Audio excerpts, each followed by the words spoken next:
So let me solve one more problem from mean value theorem. So example number 5. So if you see example number 5, what we want to do is to show that if x is positive, sine x is always less than x. Okay. First of all, is it clear for you graphically, I mean intuitively? So if I am on the positive side of x, and if I draw sine function will look like this. But if I draw, so this is the function y equals to sine x. But now if I draw the y equals to x, it will be tangent to the graph of the function here. Yes, and that is not hard to see, because if I take the derivative of this function, it becomes what? Cosine x. And if I put 0 instead, it becomes cosine of 0, which is 1. So the slope of the tangent is 1. And that is this line. So what does it mean? It is very clear. It means that whenever you are on the right hand side, sine x is always lower than y equals to x. So this is an intuitive way to understand this inequality. But we want to prove it in a rigorous way. There are two solutions. I usually prefer the second solution that will hopefully come later. But because this is a problem in your book, I want to prove it using mean value theorem. But if I want to solve this problem, I usually don't use mean value theorem myself. Okay, I will use the idea of increasing, decreasing functions. That is easier to implement. Okay, so now if I want to use intermediate value theorem, I want to show that this is going to happen. First of all, if x is very big, of course the proof should be very simple, because you know that sine is maximally 1. And when I go to the right, then this function will increase a lot. So definitely it will go above 1 immediately. Okay? But now, so what I'm saying is that if x is greater than or equal to pi over 2, then I am done. Do you agree? Because if x is greater than or equal to pi over 2 is strictly greater than 1. And 1 is greater than or equal to sine x. Everything makes sense? If, so let me write, if x is greater than or equal to pi over 2, then x is greater than or equal to pi over 2. Pi is 3 point something divided by 2 is definitely strictly greater than 1. And 1 is greater than or equal to sine x. So comparing all these inequalities, this means that x is greater than sine x, and we are done.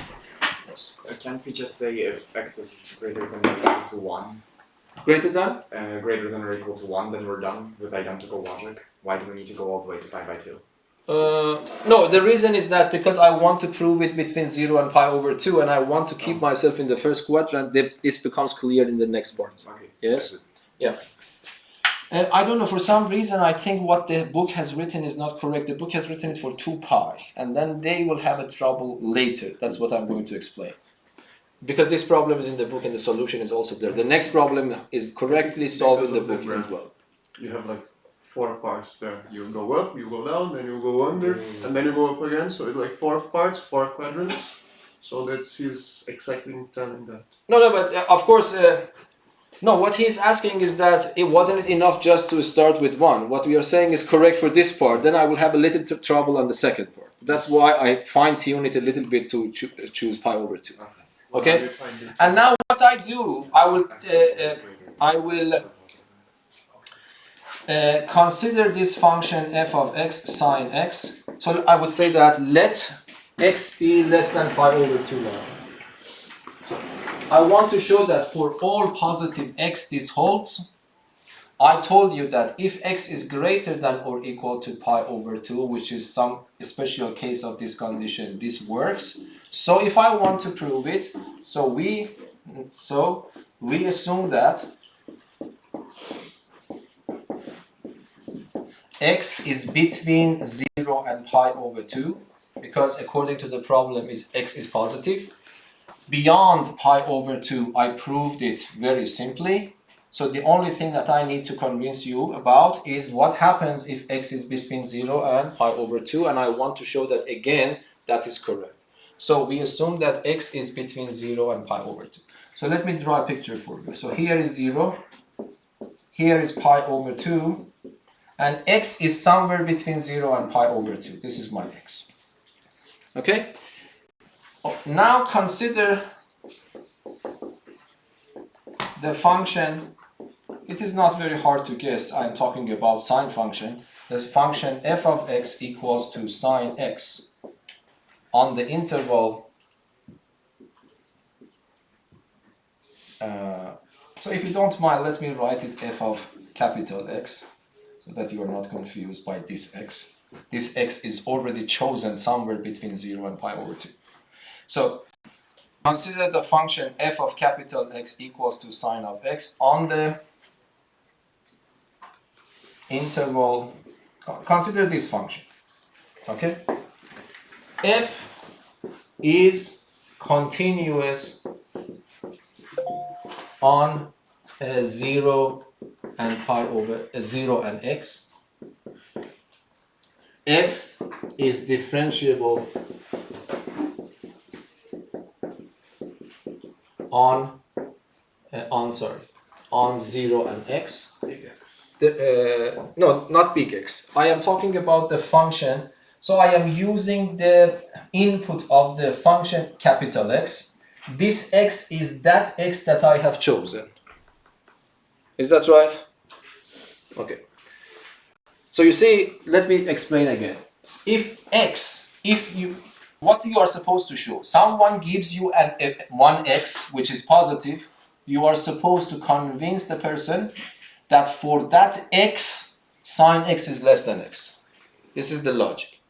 I say that if the x that you give me is greater than or equal to pi over 2, hopefully you are convinced that this inequality holds.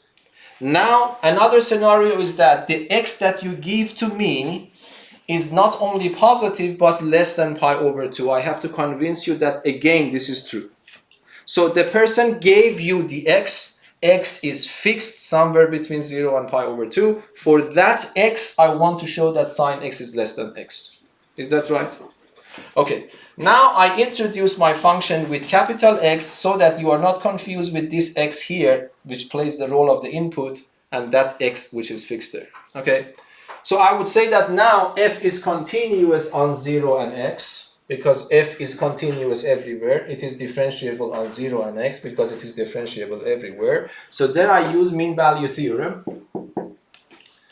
Mean value theorem tells me what? Tells me that there exists a C where Within 0. within 0 and x, such that what happens, f of the endpoint minus f of the initial point divided by the endpoint minus the initial point is equal to f prime of C. Do you agree? Yeah. Okay, but let me write them down for you. So this means that what is f of little x? F of capital X is sine of x, x is the input. I am replacing my input with the little x. So f of x becomes what? Sine x minus f of 0 is what? 0. Let me write it for the time being. Divided by x minus 0 is equal to. What is f prime of C? I have to calculate f prime of x first. F prime of capital X is cosine of capital X. Then what should I do? For f prime of C, I have to write what? Cosine of C. Is that right? But let me simplify it a little bit. So it will sine x over x, because sine of 0 is 0, this is also 0, is equal to cosine C. And C is where? That is why it is important. I think the method in the book is not sound, because they are choosing 2 pi. And 2 pi is a little bit problematic, because if C is between 0 and 2 pi, sometimes cosine C can be 0. And if it is 0, it means sine is equal, if I can multiply them. So you see, what I'm saying is that if it is the case, it is guaranteed now that cosine of C is strictly less than 1. Yes? Because I am in the first quadrant, and I am not on 0 and I'm not on pi over 2. So it is guaranteed that cosine of c is strictly less than 1, not less than or equal to x. Not less than or equal to 1. Because if it is less than or equal to 1, this will be like this. Then it means that I am proving this, which is not what we want. So for me, I really limited myself between 0 and pi over 2 because now it is guaranteed that cosine c is strictly less than 1. Is that right? So then it means that sine x over x is strictly less than 1. And we know that x is positive, so I am on the safe side to multiply. X is positive, I don't have any problems with multiplication. And then I have my inequality, yes. In what way would the proof change if you just put 1? If you put 1, let me see. But then you have to prove everything before 1. Yeah. No, but before 1, we might be in the second quadrant. Because 1 means 1 radian. 1 is still less than 90. Yeah. So you are right. Yeah, it would be Yeah. So I didn't want to work with 1. Yeah, sure. But you are right, because 1 is still 57 degrees, and still we are in the first quadrant. So 1 will also work. But 2 pi, which the book very strangely has used, do you see the weakness of 2 pi? Because then this will be 0 to 2 pi. Between 0 and 2 pi, cosine c is not strictly less than 1. It is less than or equal to 1. Yeah. And then I cannot conclude the strict inequality. I can conclude the less than or equal to. Yes? So in the theorem, what does the C mean? No, c is in the theorem guarantees the existence of a c with this property. Okay. Yes? So if this is in place, the theorem tells you that whatever the function f is, as soon as you have this and have this, the existence of such a c with this property is guaranteed. Okay. If you ask me what that c is, I don't know. But this is not a theorem that gives you c itself. It tells you there is a c. It's an existence theorem. Okay, so now let us go to the next part of today's lesson. Monotonicity, yes? But just one last question. Yes? So you translate the cosine C into sine x over x in the last No, I step? didn't translate. I use the theorem. Yeah. I rewrite this, I rewrite that. And then I say that C is between 0 and x. But because x itself is less than pi over 2, then it means that C is between 0 and pi over 2. Oh, I see. So in principle, you are right. If you want to be more careful, I have to write that C is between 0 and x, but this means that C is also between 0 and pi over 2. Yes. I got it. Yeah. Yes. Is that right? Sorry. Okay. Now let us go to the next part. Now, so next part, let me talk about a little bit intuitive way. So you have heard this even in high school: increasing, decreasing functions, and we also have the strictly increasing, strictly decreasing. So I am used to these words, but the book has different words for it. The book used the word increasing for strictly increasing and non-decreasing for increasing. That is a little bit confusing to me. So let us stick, the problems in the workshop are also like that. They are using the word increasing and strictly increasing. And I will tell you what do I mean. You see, when I say a function is strictly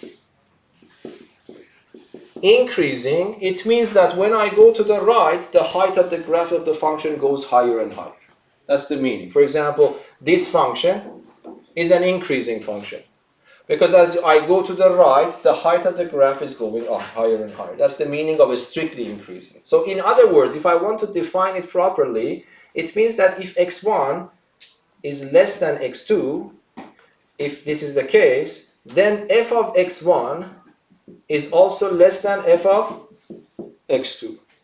So I say that a function is increasing on an interval if for any choice of x1 and x2 so that x1 is less than x2, f of x1 is also less than f of x2. If this happens on an interval, everywhere on an interval, I say that my function on that interval is strictly increasing. Yes? But what is the meaning of increasing? Increasing means that non-decreasing. I mean, the book is very precise in this perspective. It means that you might have this situation. You might have this situation. You go up, and then suddenly you remain flat, and then, for example, you go up. Yes? This is not strictly increasing. We say it is increasing. Here, this part, it is strictly increasing, but it remains constant. It doesn't go up and down, but then suddenly again it increases. So we say that this is increasing. Yes, please. Is x cubed then strictly increasing? Yes. Yeah. Okay. Yes, x cubed, for example, x cubed is this function. Everywhere, this is everywhere strictly increasing. Even if it has that one instantaneous non-increasing point? No, there is not. That is, there is. You see, increasing and decreasing. That's a matter of confusion sometimes. I cannot say a function is increasing at a point, because to understand the increasing, decreasing behavior, you have to have the comparison. So I cannot say that my function is increasing at this single point. Isn't that what the derivative says then? Change. Say derivative is only an estimation. No, the derivative, you cannot talk about the function being increasing at a point. Even this doesn't make sense, you know. When you say that a function is increasing, what does it mean? If you want to see if it really increases or not, you have to compare it with the neighborhood to see if it has gone up or down. Okay? But I will talk about that. The reason that there is a very nice relation between derivatives and increasing and decreasing behavior, of course, we want to talk about that. But I will not say that the function is increasing or decreasing at this point. You might say that this is coming to a halt. No, but you see this function, if you want to see the behavior of increasing and decreasing is something on an interval. So if I want to compare that, I would say that yes, the height of this graph is lower than this part and higher than that part. So it is increasing on an interval. So the definition of increasing decreasing is not at a point.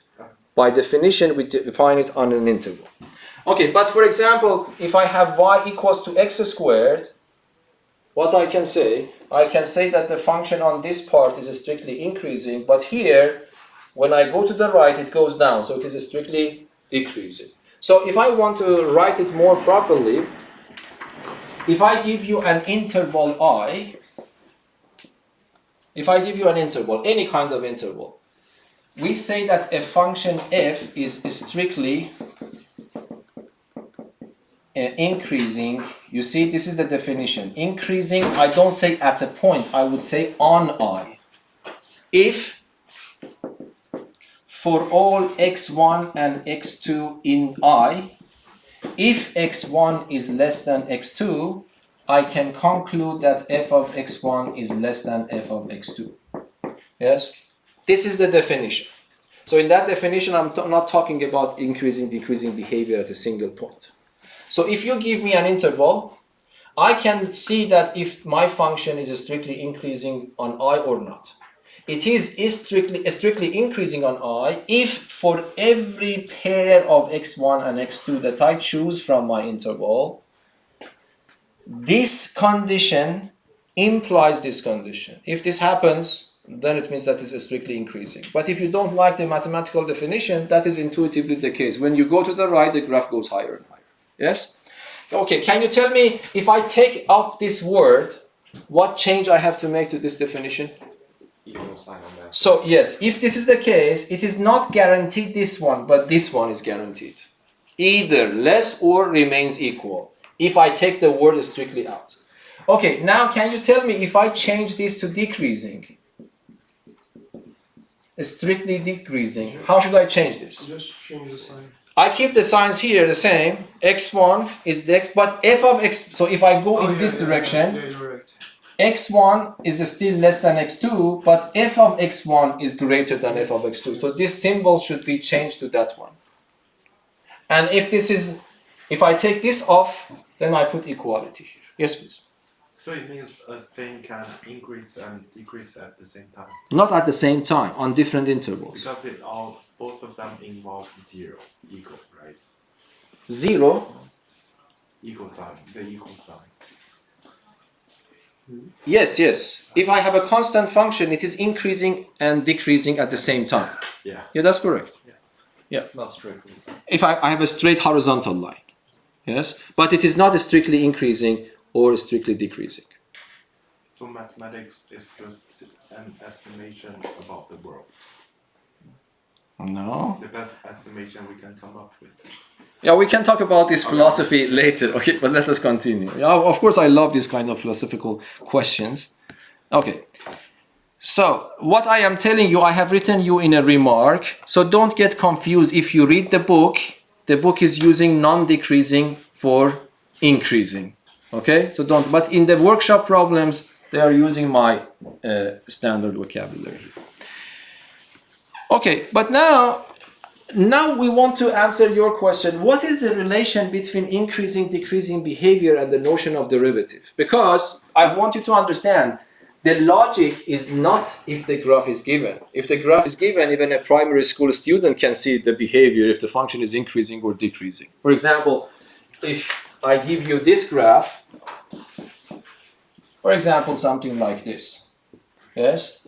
This graph, for example, is strictly increasing before this point, and it is strictly decreasing. This is strictly increasing, but it's still strictly decreasing on this interval. But again, it goes up on that interval. So it goes up, it goes down, and it goes up. So a function can behave differently on different intervals. So the point is that how can I use mathematics, analytical mathematics, to predict the behavior of the graph of the function if I don't have the graph of the function at my disposal? That is the idea. And that is why the derivative helps. Let me tell you at an intuitive level. If you are on the strictly increasing part, what is happening all the time? If I draw, what is the derivative here? The derivative here is positive. The derivative is here positive. If I am on the increasing part, you see, no matter where I am, as long as I am on the increasing part, the slopes are all positive. So the derivative is positive. But when I go to the other part, you see, it doesn't matter where on the decreasing part I am, then all the slopes are negative. So it means the derivative is negative. So at a very intuitive level, this is very simple and clear. But if you want an exact way of the theorem, that is the theorem on page 3. So if you don't mind, please look into it. So let J be an open interval. So that's important. J is an open interval. And let I be an, this is not and, this should be an. I be an interval consisting of all the points in J and possibly one or both endpoints of J. Suppose that F is continuous on I and differentiable on J. This is exactly a theorem expressed in your book. So if f prime of x greater than 0 for all x in J, then f is strictly increasing on I. Yes? And if it is negative for all x in J, then it is strictly decreasing on I and for the other two. So let me make it a little bit clear here for you. So let us say that J is an open interval. For example, this one. Okay? But I could be J itself, or could also include one or two endpoints of J. Okay? For example, if you want to have an understanding, let us say that I is this one. Okay? I could be J itself, or if you want to make it bigger, you are allowed to include one or two of these endpoints to I. That's the meaning of J and I. But you know something. You know that F is continuous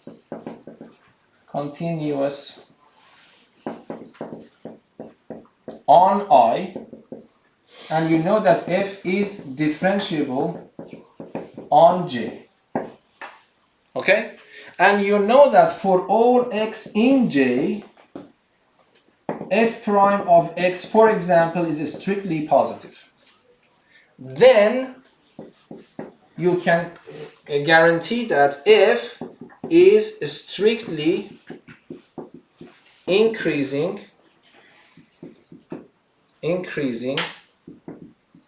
on I. Yes? Am I right? Yes.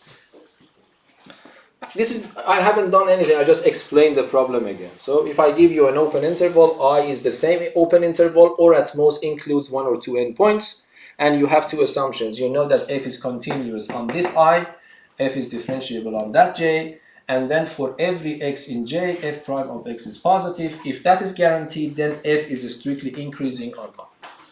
Okay, but because I want you to see that mean value theorem is behind the proof of this, I want to do a little bit of proof for this. So how can we prove that? Okay, so let us try to understand the problem. If I want to prove that f is strictly increasing on I, what should I do? I would say that let x1 and x2 belongs to I and x1 less than x2. Okay? I want to prove that f is strictly increasing on I. According to the definition I explained here for you, what should I do? I would say that let me choose any pair from I so that x1 is less than x2. We show that, can you tell me what?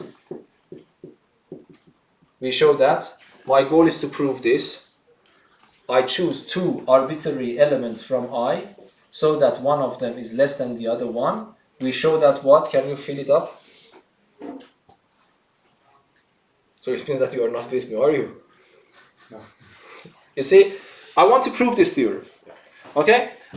What I want to prove? I want to show that f is strictly increasing on I here. If I want to show this, I have to show that the definition satisfies. Yes? That's what I want to show. If I want to show that this definition is satisfied, I have to show that if I choose x1 and x2 from I and respect this condition is automatically respected. So what I am doing, I am choosing 2 points from I so that x1 is less than x2. We show that what? F of x1 is less than f of x2. If I can show you this, then I am guaranteed that this is correct. Okay, but how can I do that? So let me draw this picture. So for example, this is your I. Yes, this is your I. I have chosen x1, this is I. And then you know that what is j? J from this side is the same in my case, and from this side is also a pair of brackets. Yes, it's open. But x1 and x2 are within I. x1 can also be on A itself. No problems, yes? So where is A? x1. x1 is less than x2. So x2 is somewhere here. x1 is in I and less than x2. So minimally it can come up to here. So imagine, either here or somewhere here, it doesn't matter. Okay, so x1 and x2 are in this situation.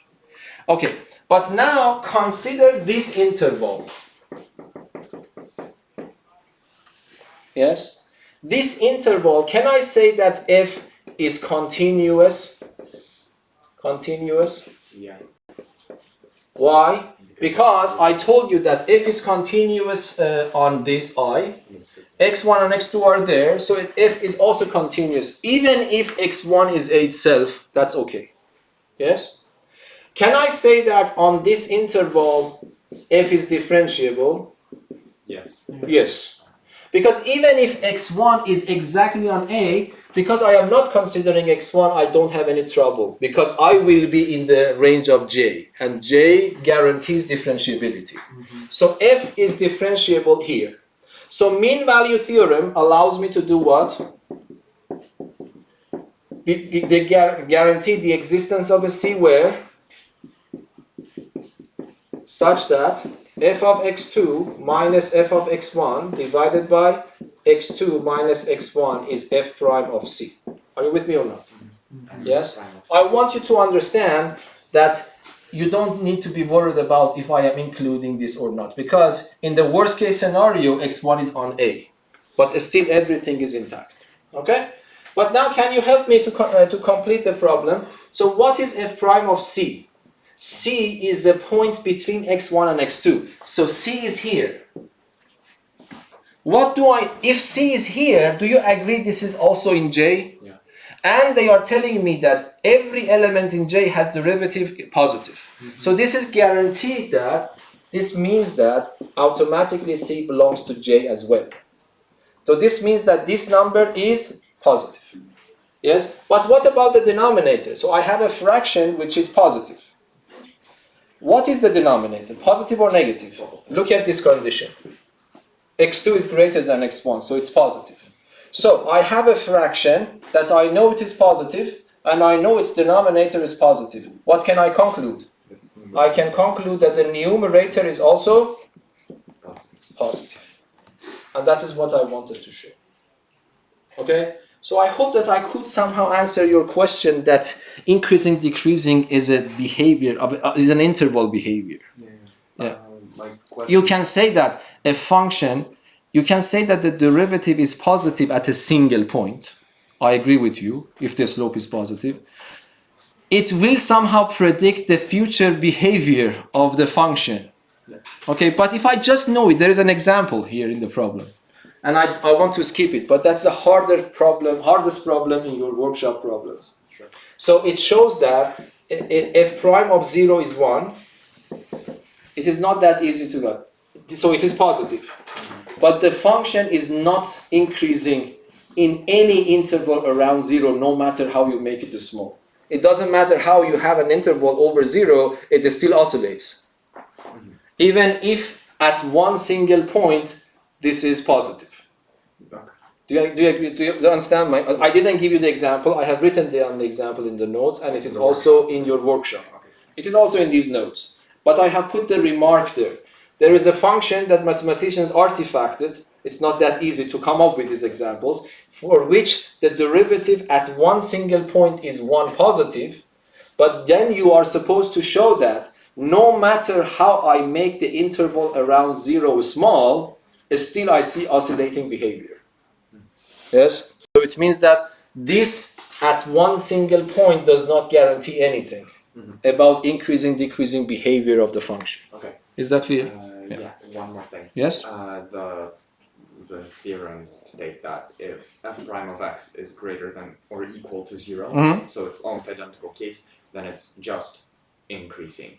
But does that, if we know that it's just increasing, that doesn't mean that it can't be. Yes, I will talk about that as well. That's a good question. So you see what happens in the third part of the question. I have this scenario. Yes, if I have this equality, let us go back to this proof. What will happen then?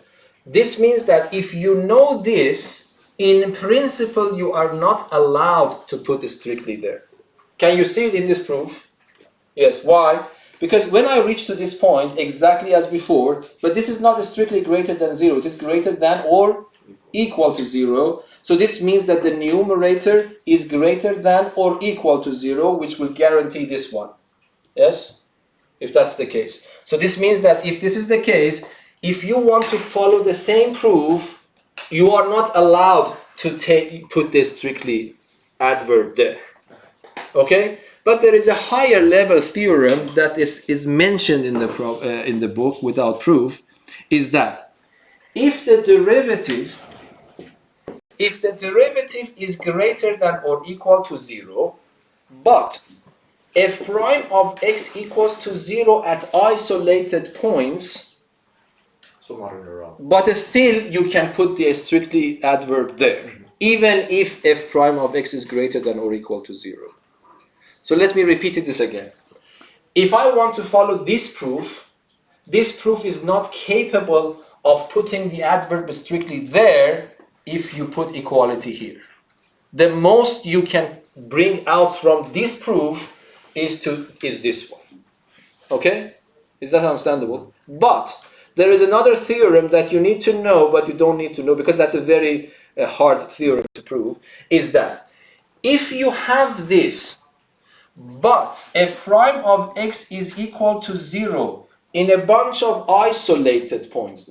They don't form a continuum of zeros.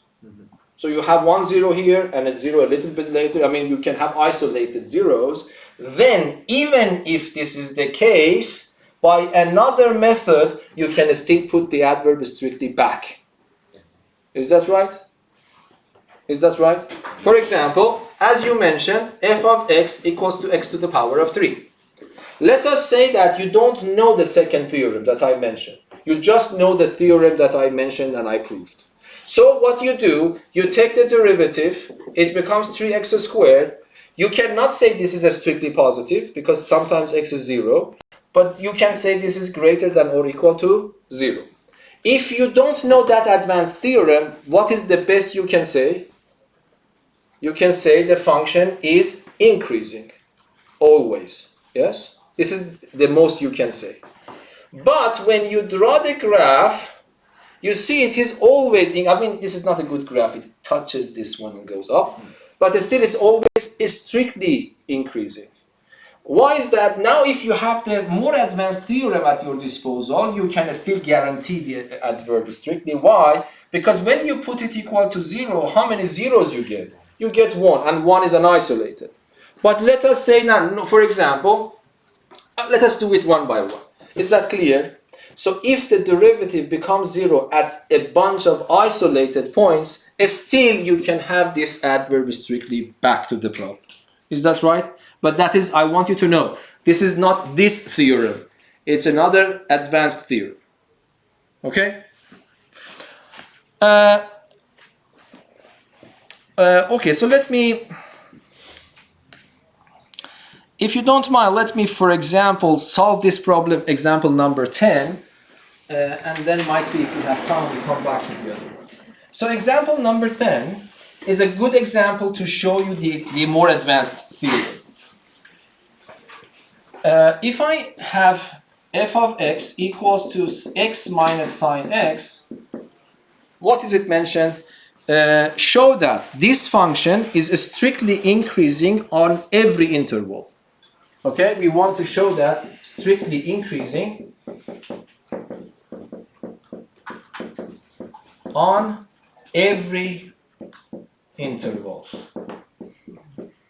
This is what I want to show. Okay? So help me, what is the first step we do? Take the derivative. Take the derivative. And then if I take the derivative, it becomes 1. The derivative of sine is cosine, and I have a minus. Okay? So now you see that what happens, can I say that this is always positive? Because you know that cosine is maximally 1. So what can I say? Can I be sure about this, or can I be sure about this one at this stage? The second. This one. So I cannot guarantee this one yet. Because sometimes cosine x reaches to 1. For example, 0. Cosine of 0 is 1 and it is equal to 0. So I have to live with this one. Okay? If I don't have that advanced theorem at my disposal, the best I can say is that the function is increasing. Yes? But now I have one more advanced version of the theorem. Is I can put this equal to 0 and to see where the zeros are. So if I put this equal to 0, it means that cosine x equals to 1. Can you tell me what's the answer? Cosine x is supposed to be 1. Any multiple of? 2 pi. 2 pi. Yes? Any integer multiple of 2 pi. Yes? Where n belongs to the set of whole integers. So what are the zeros? One 0 is here.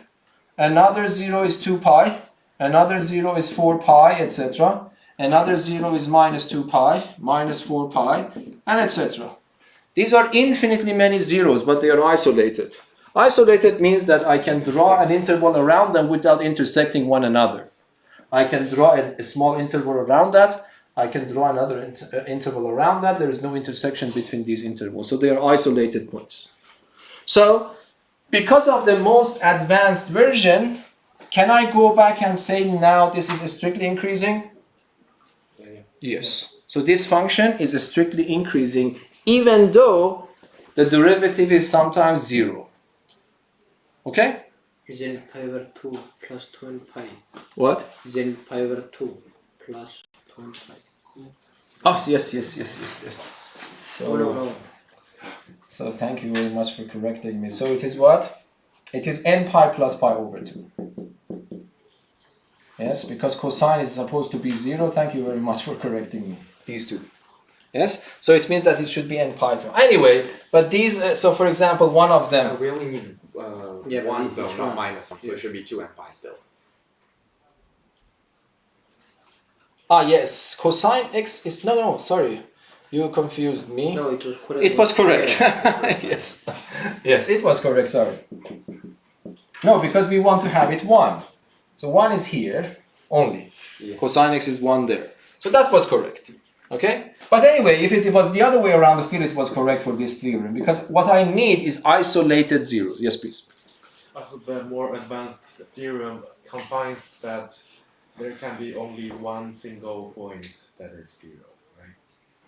What?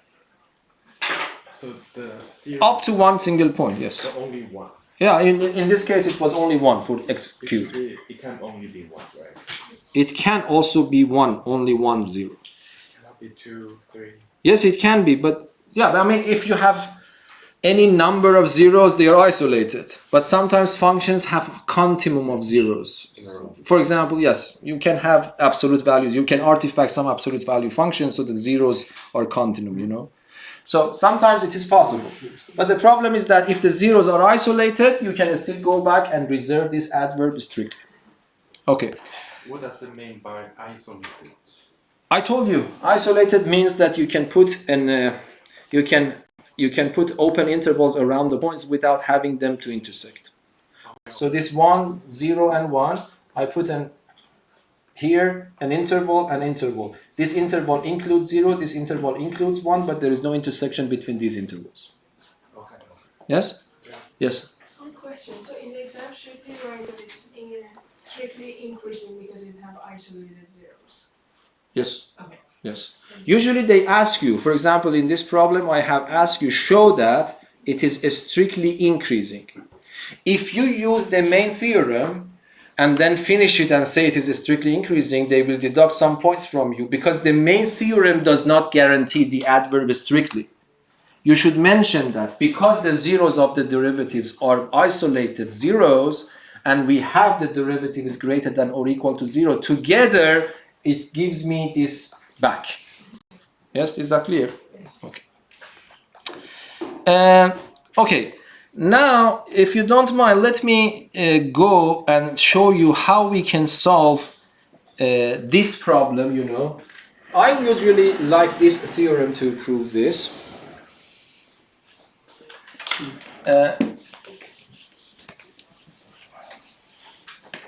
So one thing, do you remember we just proved that if x is positive, then sine x is less than x. Do you remember? We proved this. We proved this using mean value theorem. But if this is given to me in the exam, mean value theorem is not my first attempt. My first attempt is to, this is the trick I want you to learn. I define a function, I move this to the left. Okay? Okay, so in this case, because I want to use the result, if you don't mind, let me write it the other way around. It doesn't matter, one minus the other. Okay? One side minus the other. The reason now I changed my opinion because I saw that I had it there, so I don't want to calculate again everything because we don't have time. The second thing you do is to calculate the derivative. Okay, so let me do it. And then you see that this is greater than or equal to 0. Yes? And then using the ideas we talked about, finally we come to the conclusion that what? F is strictly increasing. Yes? Do you agree with this one? That's exactly the same thing. But when it is strictly increasing, you have given me one assumption. You have told me that x is greater than 0, and I convinced you, hopefully, that f is strictly increasing. Can you tell me what is the conclusion from here? If I ask you fx and if I ask you f of 0, if you know f is strictly increasing and if you know x is greater than 0, which one is bigger? F of x. Do you agree with me or not? That's the meaning of increasing. Is that right or not? Yeah. But now, right, what is f of x? F of x is x minus sine x greater than. What is f of 0? Is 0 minus sine of 0. But what is this number? So x minus sine x is greater than 0. It means x is greater than sine x. Isn't it simpler than in mean value theorem? Yeah. Do you feel the difference? Yeah. Yes? For example, we have a little bit time. Let me do that one as well.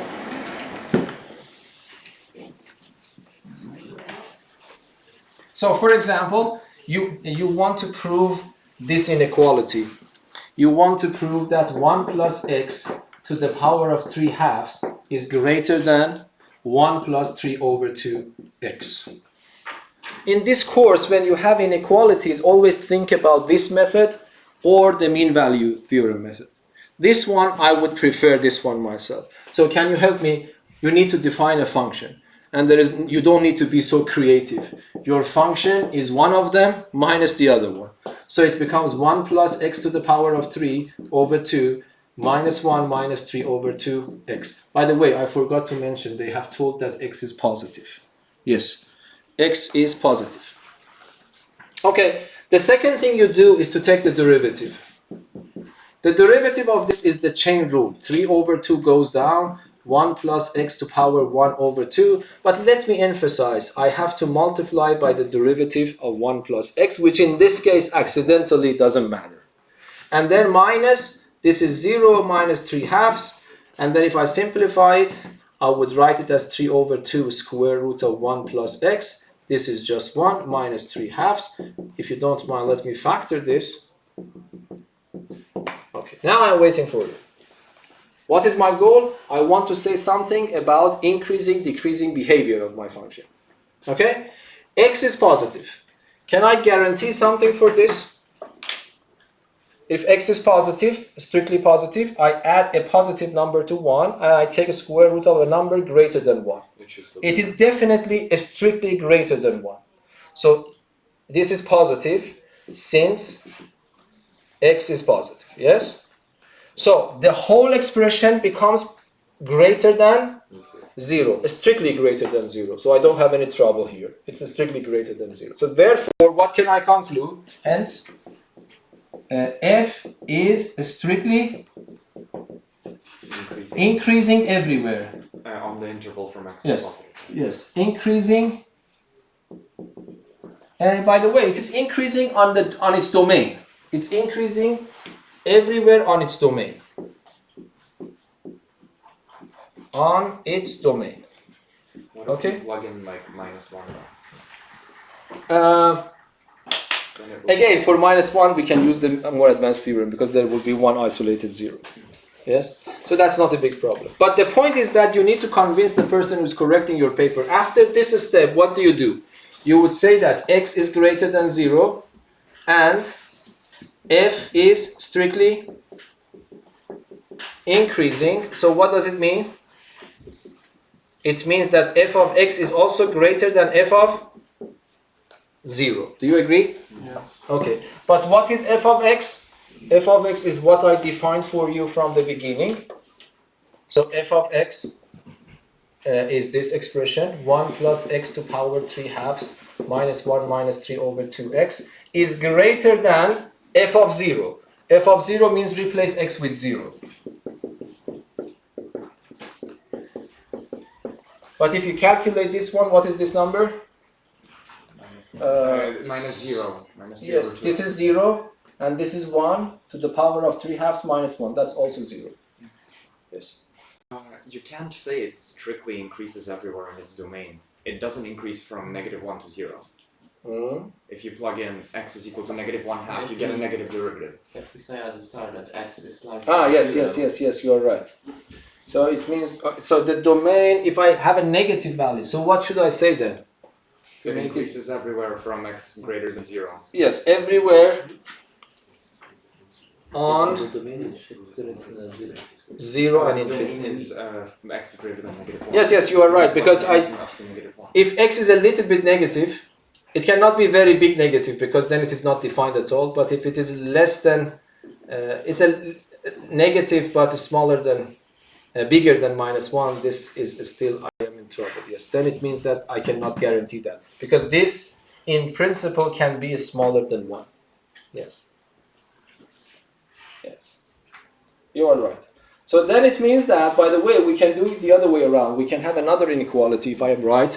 If I am between -1 and 0, if I am between -1 and 0, then it is strictly negative. So my guess is that we have to flip this sign. Yeah. So it means that we can prove another theorem. I mean, another inequality, but in a different range, in a different domain. Yes. So this trick is easier than using the mean value theorem because you follow exactly the same thing. You define a function as the difference and differentiate and try to see if it is increasing or decreasing and then live with the consequence, and it is usually automatically done. Okay, is that clear? Okay, there is one more thing that I will not be able to cover, so you can do it yourself. Might be we will have time to do it. You can ask in the exercises lessons. So, mainly speaking, the last theorem tells you that if the function its derivative is 0, it is guaranteed that the function is constant, which is not, by the way, that trivial. You have always used that before. We know that if the function is constant, its derivative is 0, but we don't know the opposite, which is called the converse in mathematics. There is no guarantee yet if the derivative is 0, that function should be a constant function. This theorem is telling you that yes, that is also true. Okay? Might be we can do it next time. These examples are also good examples. Any questions? Good luck. See you next week.